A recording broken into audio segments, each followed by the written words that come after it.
one thing that I found particularly illuminating was from Jordy Alexander in the now on hiatus podcast Steady Lads. Shout out Steady Lads. You guys are awesome. I hope you do episodes at a semi-normal pace. But anyway, got to say it's Steady Lads was template for me for the Token Narrative podcast. Definitely. I think it showed that there's a lot of, I remember a conversation you and I had actually, just to complete the tangent, saying how conversational it was and that they would have not awkward pauses, but just like pauses in conversation that would naturally occur. Yeah. And at that time, you didn't really see that in podcasts. I don't even know if you see it now. Those probably get cut out a bit. Yeah. Also, just the things that they talk about can get a little probably unacceptable in other podcasts that I'm thinking of right now, but not mentioning. But anyway, in this last episode, which they announced that they were kind of pulling back, he did say this about the Trump coin, which I found interesting. There's a ton of money in the AMM on Meteora because the team behind the Trump coin just left it there, probably on purpose. And so Jordy said that it would take something like $100 million to push the price of Trump down to like $5. Okay. So again, fairly liquid. And I guess the team behind Trump is doing a great job so far.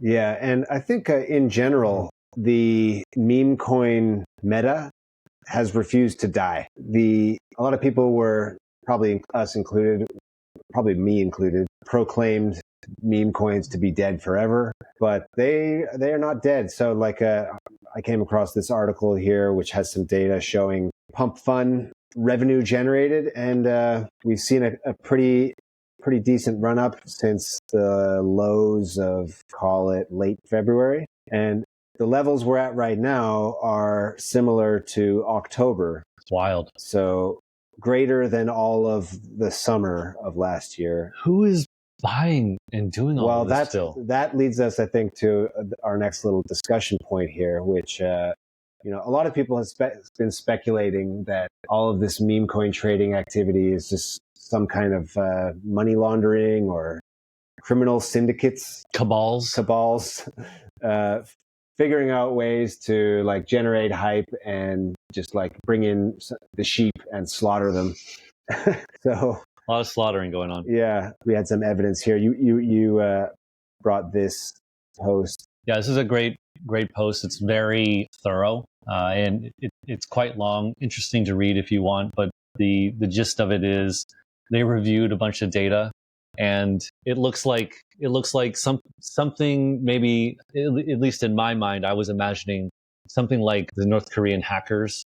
Obviously not on that level because they're doing like big boy stuff, but lower versions of that, right? Like smaller gangs with maybe less technical skill than the North Koreans, but of that in that direction are using pump.fun and other things to max extract from people, and it's just like they're blatant scams. Yeah, maybe even bordering on just like straight up illegal. I'm not exactly sure what laws they would fall under, but it's quite targeted, and it makes me I was already hesitant to get in anything pump.fun related or that from that kind of ilk, but this kind of stuff makes me even more reticent to do this.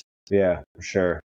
But there does seem to be, people who are willing to play this game right now. If you just look at the numbers, the revenue generated on Pump Fund, there's got to be people entering who are trying to trade these. And I think that's just a signal that the crypto casino, there's people, it's not dead. It's not dead. People want to bet in a crypto casino, and it is. But this is not a casino. This is like a shakedown. This is like you go to a private game, and as you're playing, they pull out guns and are like, okay, now just give me your money. Yeah.